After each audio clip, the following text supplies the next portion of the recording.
Did you know that there are 79 pirate crews overall in the whole One Piece series, and yet there are only 8 characters that are officially recognized in the story as first mates or vice captains?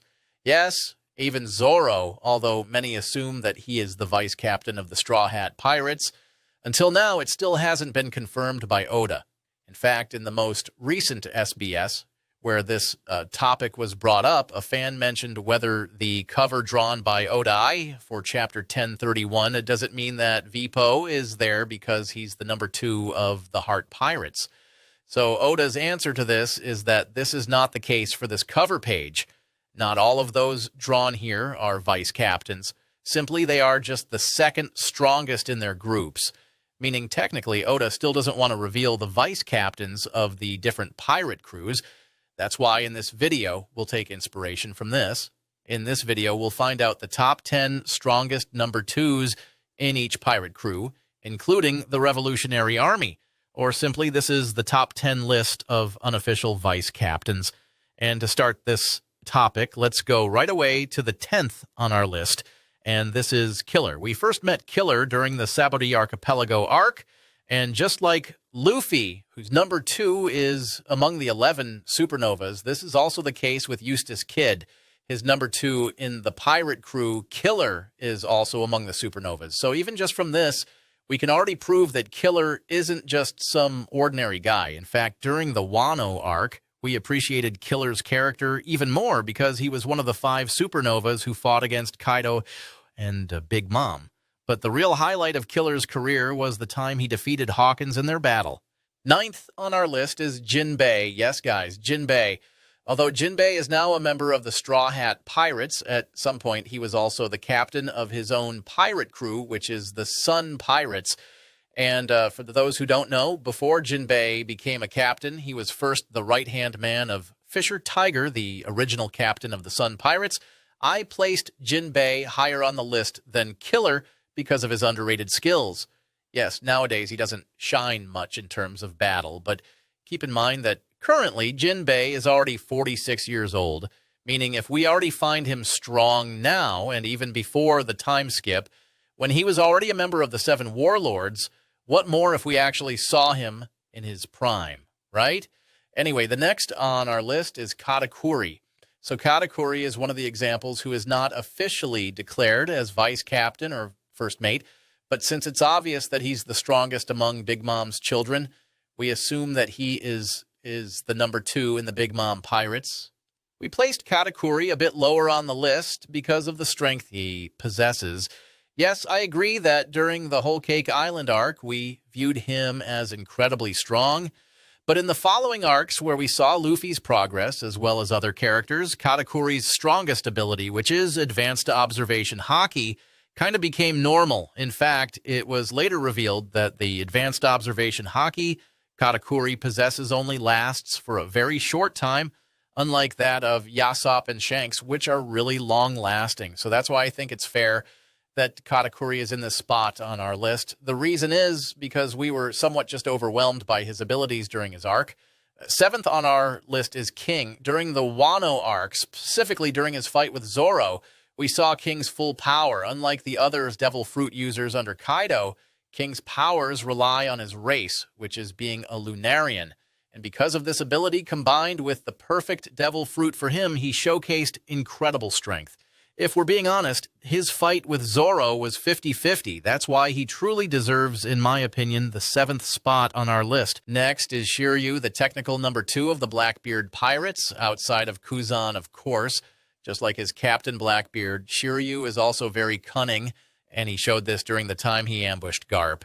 The reason we placed Shiryu higher than Katakuri and King is because of his potential, since if it's meant to be that the Straw Hat Pirates will fight the Blackbeard Pirates, then the one fated to face Shiryu is Zoro. And we all know how much Zoro has powered up since the time skip, meaning if Oda shows us that Shiryu is actually weak, then Zoro will have too easy of a time once they fight.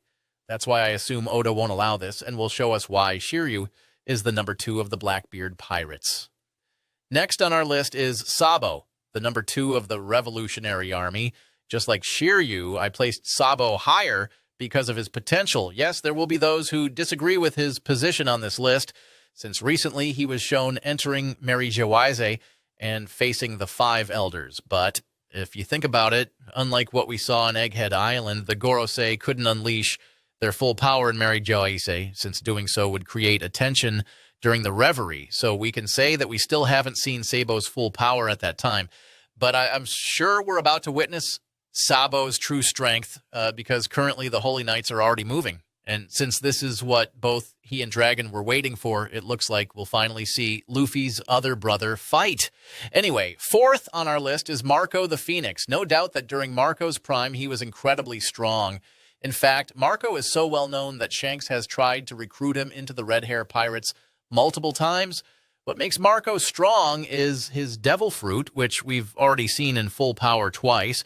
First was during the Marineford War, where Marco matched up against the 3 Marine Admirals, and second was during the Wano arc, where technically he was more than capable of handling 2 of Kaido's commanders. But because he chose to pass the fight on to the new generation, he held back during battle. But nonetheless, Marco has proven to us that he is one of the strongest number 2s of a pirate crew. Speaking of the strongest, the next one on our list is on his way to this position, and that's Zoro. Some of you may be wondering why Zoro ranks higher than Marco on our list. Well, if we made this list before the Onigashima raid, then surely Marco would have been higher than Zoro. And because of Zoro's fight with Kaido and King, he gained additional power-ups, which are Conqueror's Haki and its advanced version, since Zoro can also coat himself with King's Haki. So I'm sure you agree that Zoro is now far superior to Marco, since Marco doesn't have Conqueror's Haki. And because of that, I think Zoro deserves the third spot on our list. Second is Ben Beckman. Unlike Shanks, whose strength is slowly being revealed, Ben Beckman is a character we still know very little about. Even though that's the case, we still can't say he's weak, since he's the second in command of currently the strongest pirate crew. I believe that just like Shanks, Beckman also has Conqueror's Haki, because as stated in Chapter 957, it said that the Red Hair Pirates are the most balanced Emperor crew, meaning no matter how strong Shanks is, Beckman surely isn't far behind like Roger and Rayleigh. Plus, it's said that Beckman has the highest IQ in all of East Blue, and we know what intelligence can do in battle, right? Just look at Trafalgar Law and how he and Eustace Kidd defeated Big Mom, meaning Ben Beckman is truly strong. Speaking of Rayleigh, yes, he's the one who tops our list, the number 2 of the Roger Pirates. Currently, Rayleigh is 78 years old, but even at this age, we still can't say he's weak, since just recently he was fighting strong characters like Admiral Kizaru. In fact, even Blackbeard, who is now an emperor, is still afraid of Rayleigh's presence. So this action speaks volumes about how powerful Rayleigh is. Even Garp still considers him a threat to the Marines. And because of these reasons, I believe that Rayleigh is the strongest right-hand man in the One Piece series. Anyway, for you guys, who do you think is the strongest right-hand man in the One Piece series? If you also have your own top 10 list, drop it in the comments section below so we can talk about it. So that's it. Peace.